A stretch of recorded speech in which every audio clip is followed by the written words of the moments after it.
A man said to me last week in the lobby, Joel, I'm having more problems than my neighbor down the street that doesn't have anything to do with God. Jesus told a parable about this, where a wise man built his house upon the rock. He honored God. Another man built his house on the sand. He didn't. The winds blew, the rains descended, and beat upon the houses. What's interesting is the same storm came to both people, the just and the unjust. If the story ended right there, you would think, doesn't make a difference to honor God. Same thing happens to me that happens to everybody else. Built my house on the rock, yet I'm in this storm. Got a bad medical report, child got off course, lost my biggest client. No, that's not the end of the story. If you judge it too soon, it may seem like it doesn't make a difference.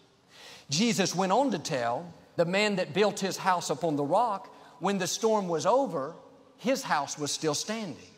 The man that built on the sand, his house had washed away.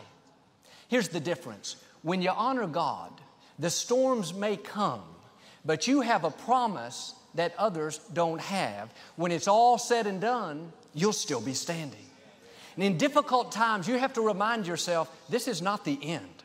My house is built upon the rock. The enemy doesn't have the final say.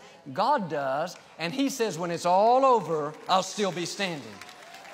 You may get knocked down, but you won't get knocked out.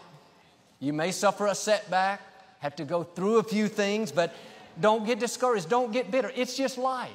It rains on all of us. The promise God gives us is if you'll stay in faith, when the smoke clears and the dust settles, you will not be the victim, you will be the victor. You will still be standing.